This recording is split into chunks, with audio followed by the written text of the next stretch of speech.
നമസ്കാരം. മാഫോർ മലയാളം ഭാഷാ പഠന കേന്ദ്രത്തിന്റെ സെറ്റ് മലയാളം 2026 ചോദ്യോത്തര വിശകലന ക്ലാസ്സിലേക്ക് ഏവർക്കും ഹാർദമായ സ്വാഗതം. നമ്മൾ സെറ്റുമായി ബന്ധപ്പെട്ടുകൊണ്ട് മുഴുവൻ യൂണിറ്റുകളുടെയും ക്ലാസ് നമ്മുടെ ചാനലിൽ അപ്ലോഡ് ചെയ്തിട്ടുണ്ട്. ആദ്യമായിട്ടാണ് ഈ ക്ലാസ് നിങ്ങൾ കാണുന്നതെങ്കിൽ നമ്മുടെ മുൻപ് അപ്ലോഡ് ചെയ്തിട്ടുള്ള യൂണിറ്റ് അടിസ്ഥാനത്തിലുള്ള മുഴുവൻ ചോദ്യോത്തരങ്ങളും കാണുവാൻ വേണ്ടിയിട്ട് ശ്രദ്ധിക്കുക. അതിന്റെ ലിങ്ക് നമ്മുടെ ഡിസ്ക്രിപ്ഷൻ ബോക്സിൽ കൊടുക്കാം.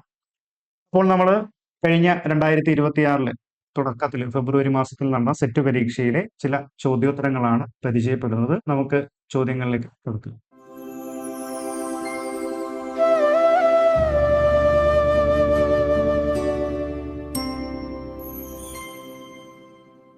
ആദ്യത്തെ ചോദ്യം നോക്കാം.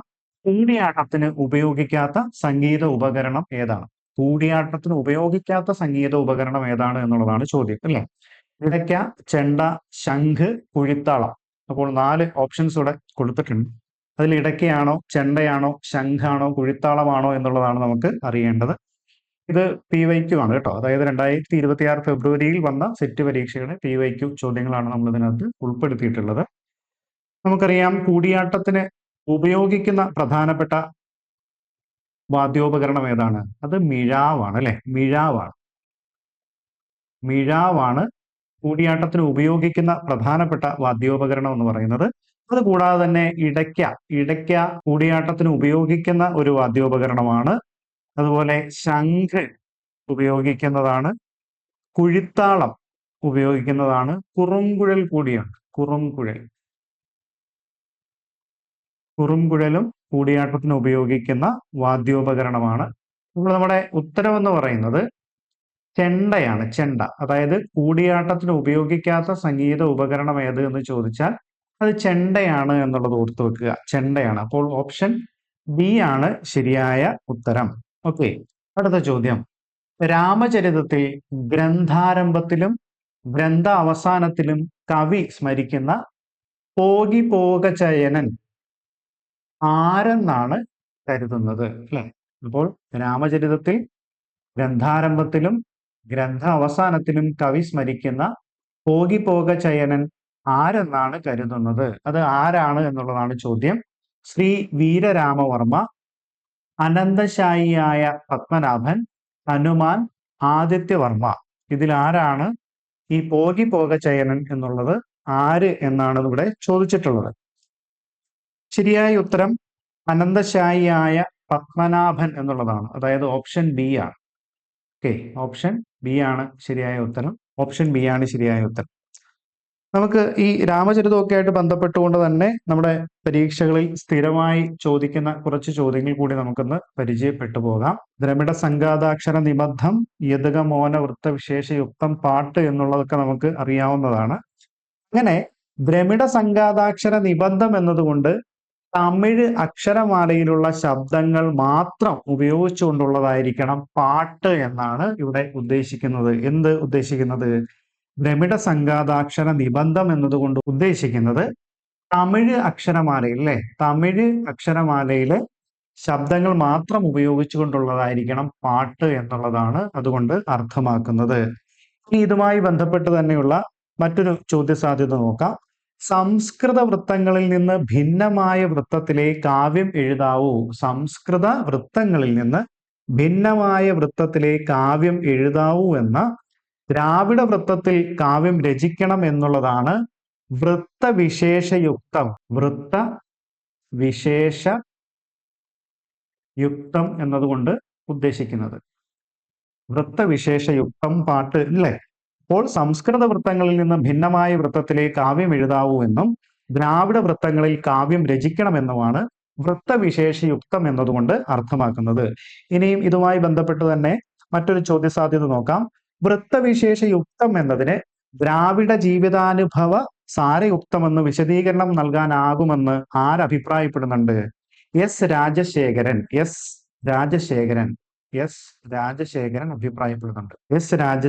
അഭിപ്രായപ്പെടുന്നുണ്ട്. ഇനി നോക്കൂ, നമ്മുടെ പരീക്ഷകളിലൊക്കെ സ്ഥിരമായി ചോദിക്കുന്ന മറ്റൊരു ചോദ്യസാധ്യതയാണ് ഇരാമചരിതത്തിൽ ഒരു തെല്ല് എന്ന് രാമചരിതത്തിൽ പറയുന്നതിന്റെ പൊരുൾ എന്താണ്? ഇരാമചരിതത്തിൽ ഒരു തെല്ല് ഈ രാമചരിതത്തിലൊരു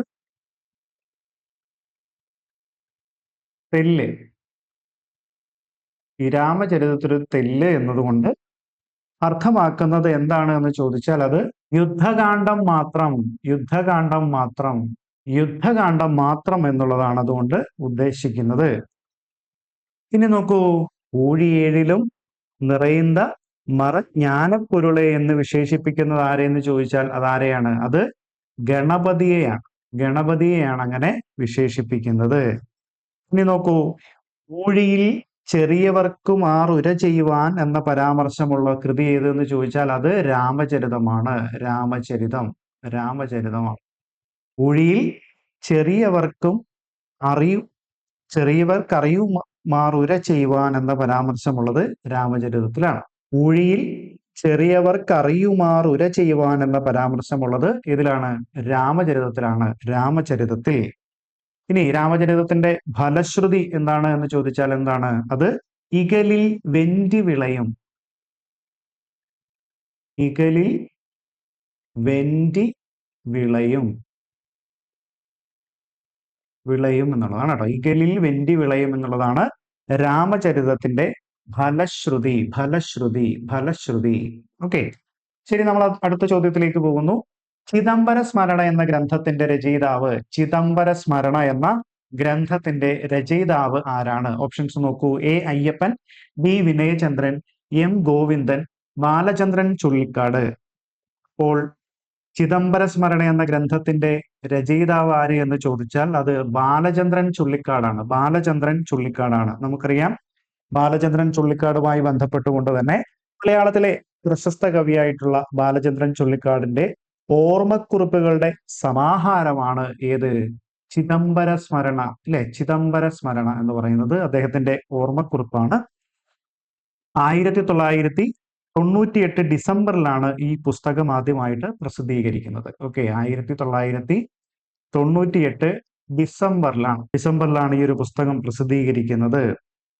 മഹാകവികളുടെ വംശത്തിലെ അവസാനത്തെ കവിയാണ് ബാലചന്ദ്രൻ ചുള്ളിക്കാട് എന്ന് പി കെ രാജശേഖരൻ അഭിപ്രായപ്പെടുന്നുണ്ട്. പി കെ രാജശേഖരൻ പറയുന്നുണ്ട്, മഹാകവികളുടെ വംശത്തിലെ അവസാനത്തെ കവിയാണ് ആര്? ബാലചന്ദ്രൻ ചുള്ളിക്കാട് എന്ന് ആരഭിപ്രായപ്പെടുന്നുണ്ട്? P K Rajasekharan. Okay, P K Rajasekharan അങ്ങനെ അഭിപ്രായപ്പെടുന്നുണ്ട്. ബാലചന്ദ്രൻ ചുള്ളിക്കാടിന്റെ പ്രതിനായകൻ, 18 കവിതകൾ, അമാവാസി, ഗസൽ, മാനസാന്തരം, ഡ്രാക്കുള, ചിദംബര സ്മരണ, അല്ലെ, തുടങ്ങിയിട്ടുള്ള അദ്ദേഹത്തിന്റെ കൃതികൾ കൂടി ഒന്ന് ഓർത്തു വെക്കുക. ഒന്നുകൂടി പറയാം. പ്രതിനായകൻ, 18 കവിതകൾ, അമാവാസി, ഗസൽ, മാനസാന്തരം, ഡ്രാക്കുള, പിന്നെ ചിദംബര സ്മരണ. അത് അദ്ദേഹത്തിന്റെ ഓർമ്മക്കുറിപ്പാണ്. ഇനി ഗുരുവാക്യമെല്ലാം ലഘുവാക്യമായി, ഗുരുവിന്റെ ദുഃഖം ധ്വനി കാവ്യമായി. ആരുടെ വരികളാണ്? അത് ബാലചന്ദ്രൻ ചുള്ളിക്കാടിന്റെ വരികളാണ്. ഗുരുവാക്യമെല്ലാം ലഘുകാവ്യമായി, ഗുരുവിന്റെ ദുഃഖം ധ്വനി കാവ്യമായി. ആരുടെ വരികളെന്ന് ചോദിച്ചാൽ അത് ബാലചന്ദ്രൻ ചുള്ളിക്കാടിന്റെ വരികളാണ്. ഇനി അദ്ദേഹത്തിന്റെ തന്നെ മറ്റൊരു വരി കൂടി നമുക്കൊന്ന് പരിചയപ്പെടാം.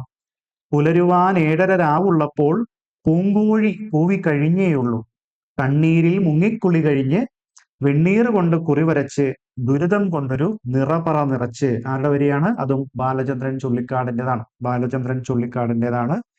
അദ്ദേഹം എഴുതിയ നോവലാണ് ഹിരണ്യം. ഹിരണ്യം ബാലചന്ദ്രൻ ചുള്ളിക്കാടിന്റെ നോവലാണ്. അദ്ദേഹത്തിന്റെ നോവലാണ് ഹിരണ്യം എന്നതുകൂടി ഓർത്തു വെക്കുക.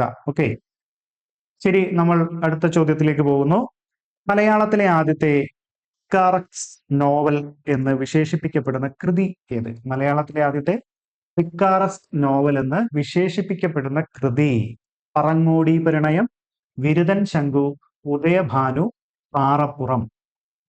അപ്പോൾ മലയാളത്തിലെ ആദ്യത്തെ പിക്കാറസ്ക് നോവൽ എന്നറിയപ്പെടുന്നത്, അല്ലെ? എന്താണ് പിക്കാറസ്ക് നോവൽ എന്നറിയപ്പെടുന്നത്? നമുക്കൊരു ഡൗട്ട് തോന്നും, അല്ലെ? പിക്കാറസ്ക് നോവൽ എന്നറിയപ്പെടുന്നത് എന്തിനെയാണ് എന്നുള്ള നമുക്ക് പലർക്കും ഒരു ധാരണ ഉണ്ടാവില്ല. ചിലർക്കൊക്കെ അറിയാമായിരിക്കും. അതായത് ഒരു തെമ്മാടി നായകന്റെ സാഹസികതകളെ ആക്ഷേപഹാസ്യമായിട്ട് വിവരിക്കുന്ന സാഹിത്യ വിഭാഗത്തെയാണ് പിക്കാറസ്ക് നോവൽ എന്ന് പറയപ്പെടുന്നത്. ഓക്കെ, നമ്മുടെ ഇതിന്റെ ഉത്തരം പിക്കാറസ്ക് നോവൽ, മലയാളത്തിലെ ആദ്യത്തെ പിക്കാറസ്ക് നോവൽ എന്ന് വിശേഷിപ്പിക്കപ്പെടുന്ന കൃതി ഏത് എന്ന് ചോദിച്ചാൽ അത് വിരുതൻ ശംഖുവാണ്. ഓപ്ഷൻ ബി ആണ്. ഓപ്ഷൻ ബി, വിരുതൻ ശംഖുവാണ് ശരിയായ ഉത്തരം. ഓക്കെ, വിരുതൻ ശംഖുവാണ്. വിരുതൻ ശംഖുവാണ് ശരിയായ ഉത്തരം. ആരാണ് ഇത് രചിച്ചത്? വിരുതൻ ശംഖു രചിച്ചത് കാരാട്ട് അച്യുത മേനോനാണ്. കാരാട്ട് അച്യുത മേനോൻ രചിച്ച നോവലാണ് വിരുതൻ ശംഖു. വിരുതൻ ശംഖു. ഓക്കെ, ഇതൊരു നോവലാണ് അല്ലെ. ശരി, അടുത്ത നോക്കൂ. മലയാളത്തിലെ ആദ്യത്തെ ആക്ഷേപഹാസ്യ നോവലാണ് കിഴക്കേപ്പാട്ട് രാമൻകുട്ടി മേനോൻ രചിച്ച പറങ്ങോടി പരിണയം. കിഴക്കേപ്പാട്ട് രാമൻകുട്ടി മേനോൻ. കിഴക്കേപ്പാട്ട് രാമൻകുട്ടി മേനോൻ. എന്താണ് അതിന്റെ പ്രത്യേകത? മലയാളത്തിലെ ആദ്യത്തെ ആക്ഷേപഹാസ്യ നോവലാണ് അല്ലെ, പറങ്ങോടി പരിണയം. കിഴക്കേപ്പാട്ട് രാമൻകുട്ടി മേനോൻ രചിച്ച പറങ്ങോടി പരിണയമാണ് എന്ത്, മലയാളത്തിലെ ആദ്യത്തെ ആക്ഷേപഹാസ്യ നോവൽ. ആക്ഷേപഹാസ്യ നോവൽ. പാറപ്പുറം, ഉദയഭാനു തുടങ്ങിയിട്ടുള്ള രാഷ്ട്രീയ നോവലുകളുടെ കർത്താവ് ആരാണ്? കെ നാരായണ കുരുക്കളാണ്. ഉദയഭാനു, പാറപ്പുറവും. ഉദയഭാനു, പാറപ്പുറം. കെ നാരായണ കുരുക്കളാണ്. നാരായണ കുരുക്കൾ എന്നാണ് കേട്ടോ, നാരായണ കുരുക്കൾ. അടുത്ത ചോദ്യം, പഴഞ്ചൊല്ലുകളെ പറ്റി മലയാള ഭാഷയിലെ ആദ്യത്തെ പ്രസിദ്ധീകരണം ആരുടെ വകയാണ്? പഴഞ്ചൊല്ലുകളെ പറ്റി മലയാള ഭാഷയിലെ ആദ്യത്തെ പ്രസിദ്ധീകരണം ആരുടെ വകയാണ്? ആരുടെ വകയാണ്? ആരുടെ വകയാണ്? പൗളിനോസ് പാതിരി, Hermann Gundert, Angelo Francis, John Baptist. അപ്പോൾ പഴഞ്ചൊല്ലുകളെ പറ്റി മലയാള ഭാഷയിലെ ആദ്യത്തെ പ്രസിദ്ധീകരണം ആരുടെ വകയാണ്? പൗളിനോസ് പാതിരിയാണ്. പൗളിനോസ് പാതിരി 1791 റോമിൽ പ്രസാദനം ചെയ്ത മലബാറിലെ 100 പഴഞ്ചൊല്ലുകൾ അല്ലെങ്കിൽ സെന്റം അഡാഗിയ മലബാറിക്ക, സെന്റം അഡാഗിയ മലബാറിക്ക എന്ന് പറയുന്ന മലബാറിലെ 100 പഴഞ്ചൊല്ലുകൾ മലയാളത്തിൽ മുദ്രണം ചെയ്തിട്ടുള്ള ആദ്യത്തെ പഴഞ്ചൊൽ സമാഹാരമാണ്. മലയാളത്തിൽ മുദ്രണം ചെയ്തിട്ടുള്ള ആദ്യത്തെ പഴഞ്ചൊൽ സമാഹാരമാണ് ഇത് എന്നുള്ളത് ഓർത്തു വെക്കുക. ഓക്കെ, 1791. 1791 വർഷം. സെന്റും അഡാഗിയ മലബാറിക്ക. സെന്റും അഡാഗിയ മലബാറിക്ക. ഓക്കെ, അടുത്തതൊരു ചേരുംപടി ചേർക്കുക എന്നുള്ള ചോദ്യമാണ്. ഒന്നാമത്തെ പട്ടികയിൽ കുട്ടനീമതം, അനംഗരംഗം, സമയമാതൃക, ലീലാവതി തുടങ്ങിയിട്ടുള്ള പുസ്തകങ്ങൾ അല്ലെ, തുടങ്ങിയിട്ടുള്ള ഗ്രന്ഥങ്ങളുടെ പേര് കൊടുത്തിട്ടുണ്ട്. രണ്ടാമത്തെ പട്ടികയിൽ കവികമൻ അല്ലെങ്കിൽ കല്യാണമല്ലൻ, നേമിചന്ദ്രൻ, ക്ഷേമേന്ദ്രൻ, ദാമോദരഗുപ്തൻ തുടങ്ങിയിട്ടുള്ള രചയിതാക്കളുടെ പേര് വലതുവശത്ത് സൂചിപ്പിക്കുന്നുണ്ട്. നമുക്കതിന്റെ ഓപ്ഷൻസ് നോക്കിയിട്ട് നമുക്കതിന്റെ ഉത്തരത്തിലേക്ക് എത്താനായിട്ട് സാധിക്കണം. എന്താണ് കുട്ടനീമതം? കുട്ടനീമതം എന്താണെന്ന് നമുക്ക് ആദ്യം ഒന്ന് പരിശോധിക്കാം അല്ലെ. കുട്ടനീമതം എന്താണെന്ന് ചോദിച്ചാൽ, കുട്ടനീമതം ദാമോദരഗുപ്തൻ സംസ്കൃതത്തിൽ രചിച്ച ഒരു പ്രശസ്തമായ കാവ്യമാണ് കുട്ടനീമതം അല്ലെ. കുട്ടനീമതം ഒരു സംസ്കൃത കാവ്യമാണ് എന്നുള്ളത് ഓർക്കുക. ഇതില് പ്രധാനമായും വേശ്യാവൃത്തിയിലെ തന്ത്രങ്ങളെയും നയങ്ങളെയും കുറിച്ചാണ് പ്രതിപാദിക്കുന്നത്. വേശ്യാവൃത്തിയിലെ തന്ത്രങ്ങളെയും നയങ്ങളെയും കുറിച്ചാണ് കുട്ടനീമതത്തിനകത്ത് പ്രതിപാദിച്ചു കാണുന്നത്. ഇനിയും അടുത്തത് നമ്മുടെ ഓപ്ഷനകത്തുണ്ടായിരുന്ന അനംഗരംഗം. കാമസൂത്രത്തിന്റെ വ്യാഖ്യാനം എന്നതായിട്ട് കണക്കാക്കപ്പെടുന്ന ഒരു ദാമ്പത്യ കലാപുസ്തകമാണ് അനംഗരംഗം. ഓക്കെ, അനംഗരംഗം. കവി ക്ഷേമേന്ദ്രൻ രചിച്ചിട്ടുള്ള ഒരു സംസ്കൃത ആക്ഷേപഹാസ്യ കൃതിയാണ് സമയമാതൃക. ക്ഷേമേന്ദ്രൻ രചിച്ചതാണ് എന്നിവിടെ സൂചിപ്പിച്ചു അല്ലെ. കവി ക്ഷേമേന്ദ്രൻ രചിച്ച ആക്ഷേപഹാസ്യ കൃതിയാണ് എന്ത്? സമയമാതൃക.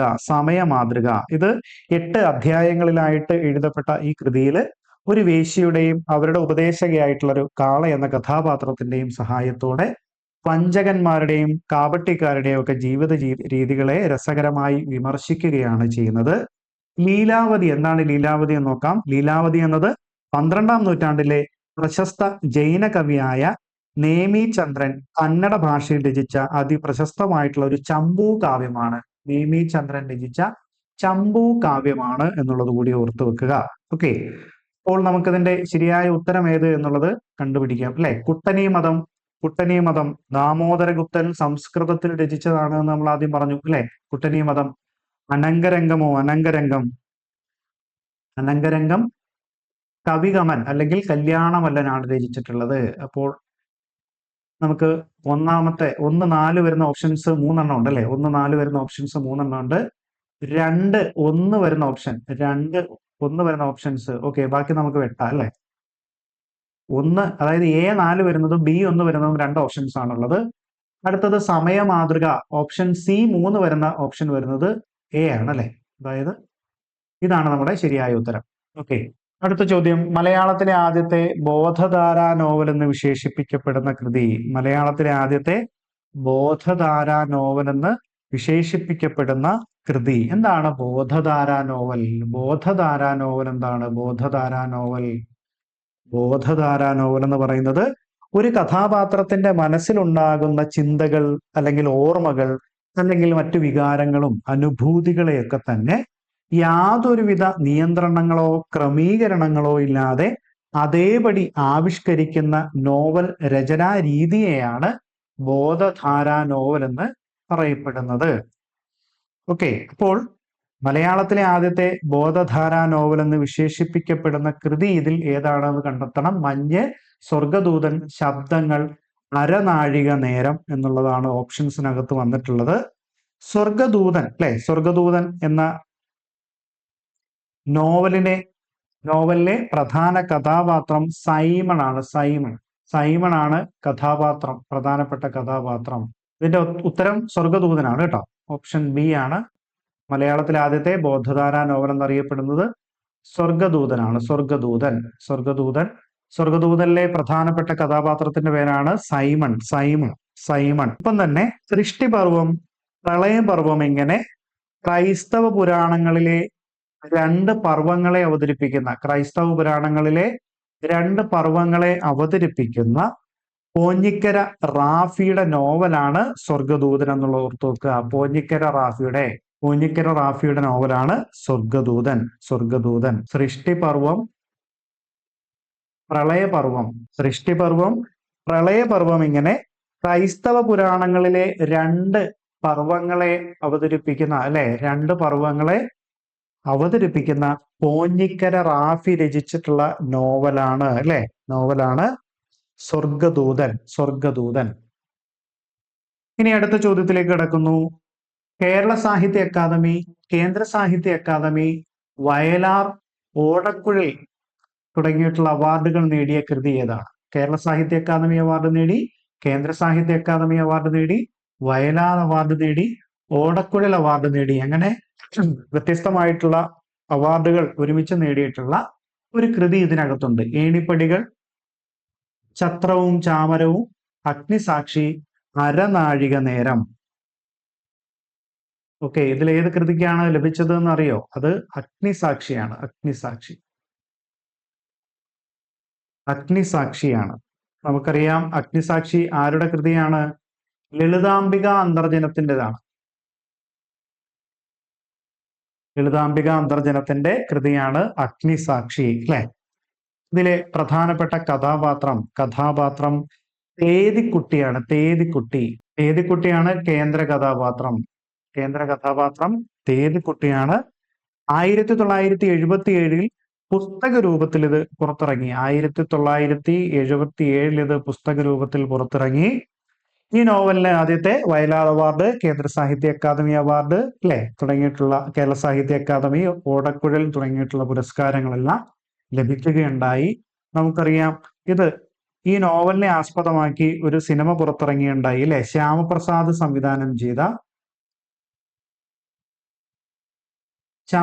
സംവിധാനം ചെയ്ത അതേ പേരിൽ തന്നെ വന്ന അഗ്നിസാക്ഷി എന്ന് പറയുന്ന സിനിമ പുറത്തിറങ്ങുകയുണ്ടായി. അഗ്നിസാക്ഷി എന്ന് പറയുന്ന സിനിമ. ഇനി ലളിതാംബിക അന്തർജനത്തിന്റെ അഗ്നിസാക്ഷി ഇംഗ്ലീഷിലേക്ക് വിവർത്തനം ചെയ്തത് ആരാണ്? ലളിതാംബിക അന്തർജനത്തിന്റെ അഗ്നിസാക്ഷി ഇംഗ്ലീഷിലേക്ക് വിവർത്തനം ചെയ്തത് ആര് എന്ന് ചോദിച്ചാൽ അത് വാസന്തി ശങ്കരനാരായണനാണ്. വാസന്തി ശങ്കരനാരായണനാണ് അഗ്നിസാക്ഷി ഇംഗ്ലീഷിലേക്ക് വിവർത്തനം ചെയ്തത്. അടുത്ത ചോദ്യം, താഴെ കൊടുത്തവയിൽ കടമ്മനിട്ട വാസുദേവൻ പിള്ള രചിച്ച കൃതി. താഴെ കൊടുത്തവയിൽ കടമ്മനിട്ട വാസുദേവൻ പിള്ള രചിച്ച കൃതി ഏതാണ്? കലാപ്രസാദം, പടേനി, മുഖദർശനം, നാടോടി നാടകങ്ങൾ. ഏതാണ് അത്? പടേനിയാണ്. ഓപ്ഷൻ ബി ആണ്. ഓപ്ഷൻ ബി, പടേനിയാണ് ശരിയായ ഉത്തരം. മുഖദർശനം ആരുടേതാണ്? മുഖദർശനം ഡോക്ടർ എം വി വിഷ്ണു നമ്പൂതിരിയുടേതാണ്. Doctor M V Vishnu Namboothiri. കേരളത്തിലെ നാടോടി നാടകങ്ങൾ ആരുടേതാണ്? ഡോക്ടർ എസ് കെ നായരുടേതാണ്. അപ്പോൾ കടമ്മനിട്ട വാസുദേവൻ പിള്ളയുടെ കൃതിയാണ് പടേനി എന്നുള്ളത് ഓർത്തു വെക്കുക. മുഖദർശനം ഡോക്ടർ എം വി വിഷ്ണു നമ്പൂതിരിയുടേതാണ്. കേരളത്തിലെ നാടോടി നാടകങ്ങൾ എസ് കെ നായരുടേതാണ്. വീണ്ടും ഒരു ചേരുംപടി ചേർക്കുക എന്നുള്ള ചോദ്യമാണ് നമ്മുടെ അവസാനത്തെ ചോദ്യമാണ് കേട്ടോ. ചേരുംപടി ചേർക്കുക എന്നുള്ള അവസാനത്തെ ചോദ്യമാണ്.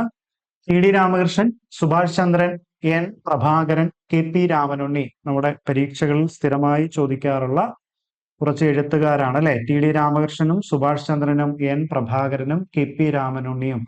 ഇവരുടെ പ്രധാനപ്പെട്ട കൃതികൾ രണ്ടാമത്തെ പട്ടികയിൽ കൊടുത്തിട്ടുണ്ട്. സൂഫി പറഞ്ഞ കഥ, മാമ ആഫ്രിക്ക, മനുഷ്യന് ഒരു ആമുഖം, തിയ്യൂർ രേഖകൾ. സൂഫി പറഞ്ഞ കഥ, മാമ ആഫ്രിക്ക, മനുഷ്യനൊരാമുഖം, തിയ്യൂർ രേഖകൾ. ടി ഡി രാമകൃഷ്ണന്റെ കൃതി ഏതാണെന്ന് ചോദിച്ചാൽ നമുക്കറിയാമത് mama ആഫ്രിക്കയാണ്. Subhash ചന്ദ്രന്റേതാണ്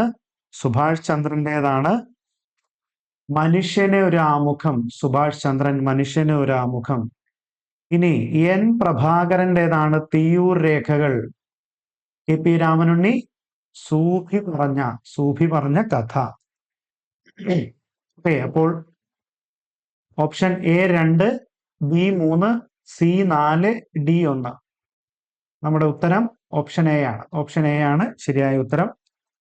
T D Ramakrishnan നരവംശാസ്ത്രത്തിന്റെ തീവ്ര സാങ്കല്പിക പരിസരത്തു നിന്ന് എഴുതപ്പെട്ട അദ്ദേഹത്തിന്റെ ആൽഫ 2003 കേട്ടോ. 2003 ആൽഫ ഗണിത വിജ്ഞാനത്തിന്റെയും സൈബർ കാലത്തിന്റെയും കരവിരുതിൽ മെനഞ്ഞ ഫ്രാൻസിസ് ഇട്ടിക്കോര ഇന്ത്യക്കപ്പുറമുള്ള ദേശചരിത്രാഖ്യാനത്തിന്റെ കരുത്താർജിച്ച സുഗന്ധി എന്ന ആണ്ടാൾ ദേവനായകി. ഈ 3 നോവലുകളുടെയും ഒരു പ്രത്യേകത, ഇതിന്റെ 3ന്റെയും ഇതിവൃത്തം കൊണ്ടും ഭാവനയുടെയും രചനാ കൗശലത്തിന്റെയും പ്രത്യേകതകൾ കൊണ്ടും വളരെയേറെ ശ്രദ്ധിക്കപ്പെട്ട ടി ഡി രാമകൃഷ്ണന്റെ 3 നോവലുകളാണ് ആൽഫ, ഫ്രാൻസിസ് ഇട്ടിക്കോര, സുഗന്ധി എന്ന ആണ്ടാൾ ദേവനായകി. ഓക്കെ, അപ്പോൾ ടി ഡി രാമകൃഷ്ണനുമായി ബന്ധപ്പെട്ട പ്രധാനപ്പെട്ട നോവലുകളാണത്, മറന്നുപോകരുത്. സുഗന്ധി എന്ന ആണ്ടാൾ ദേവനായകിക്ക് ലഭിച്ചിട്ടുള്ള അവാർഡുകൾ കൂടി നമുക്കൊന്ന് പരിചയപ്പെട്ടു പോകാം. കേരള സാഹിത്യ അക്കാദമി അവാർഡ് 2016 ലഭിക്കുന്നുണ്ട്. 2016 കേരള സാഹിത്യ അക്കാദമി അവാർഡ് ലഭിക്കുന്നുണ്ട്. 2017 വയലാർ അവാർഡ് ലഭിക്കുന്നുണ്ട്. വയലാർ അവാർഡ് 2017 സുഗന്ധി എന്ന ആണ്ടാൾ ദേവനായകിക്ക് ലഭിക്കുന്നുണ്ട്. ഈ സുഗന്ധി എന്ന ആണ്ടാൾ ദേവനായകിയെ ഇംഗ്ലീഷിലേക്ക് വിവർത്തനം ചെയ്തിട്ടുണ്ട്. സുഗന്ധി അലിയാസ് ആണ്ടാൾ ദേവനായകി എന്നുള്ളതാണ്. സുഗന്ധി ഇലിയാസ് ആണ്ടാൾ ദേവനായകി എന്ന പേരിലേക്ക് പ്രിയ കെ നായരാണ് ഇംഗ്ലീഷിലേക്ക് സുഗന്ധി എന്ന ആണ്ടാൾ ദേവനായകി വിവർത്തനം ചെയ്തിട്ടുള്ളത്. ഇനി നമുക്ക് സുഭാഷ് ചന്ദ്രനെ പഠിക്കാം. സുഭാഷ് ചന്ദ്രൻ മനുഷ്യന് ഒരു ആമുഖം, സമുദ്രശില തുടങ്ങിയിട്ടുള്ളവയാണ് അദ്ദേഹത്തിന്റെ പ്രധാനപ്പെട്ട കൃതികൾ. ഇതൊക്കെ നിങ്ങൾക്ക് അറിയാവുന്നതായിരിക്കും അല്ലെ. മനുഷ്യനൊരു ആമുഖം, സമുദ്രശില തുടങ്ങിയിട്ടുള്ളവയാണ് അദ്ദേഹത്തിന്റെ പ്രധാനപ്പെട്ട നോവലുകൾ. മനുഷ്യന് ഒരു ആമുഖം DC ബുക്സ് 2010 പുറത്തിറക്കുകയുണ്ടായി. ഇത് ഇംഗ്ലീഷിലേക്ക് വിവർത്തനം ചെയ്തത് EV ഫാത്തിമയാണ്.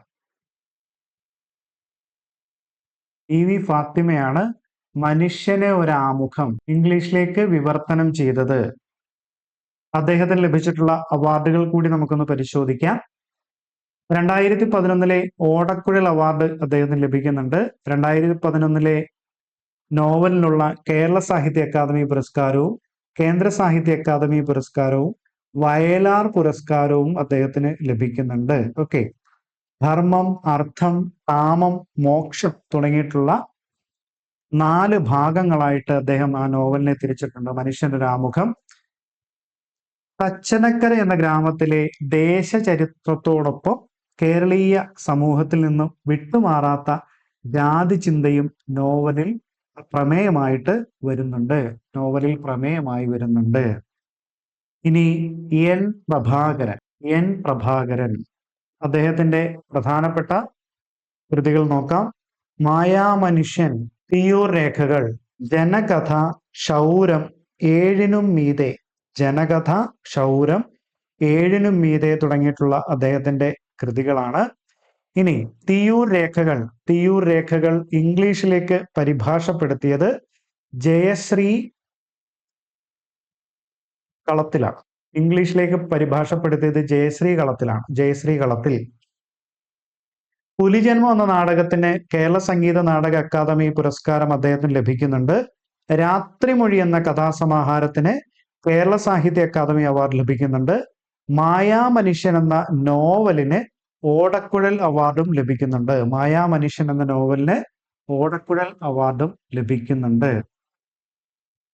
2025 കേന്ദ്ര സാഹിത്യ അക്കാദമി പുരസ്കാരം മായാമനുഷ്യന് ലഭിക്കുന്നുണ്ട്. 2025 കേന്ദ്ര സാഹിത്യ അക്കാദമി അവാർഡ് ഏത് കൃതിക്ക് ലഭിക്കുന്നുണ്ട്?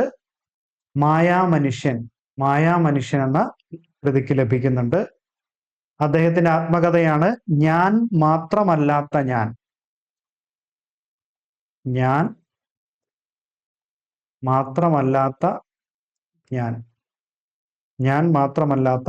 ഞാൻ. ഓക്കെ, ഇനി നമുക്ക് അവസാനമായി KP രാമനുണ്ണിയെ കൂടി പഠിച്ചുകൊണ്ട് നമ്മുടെ ക്ലാസ് അവസാനിപ്പിക്കാം. KP രാമനുണ്ണി, അദ്ദേഹത്തിന്റെ പ്രധാനപ്പെട്ട നോവലുകളാണ് സൂഫി പറഞ്ഞ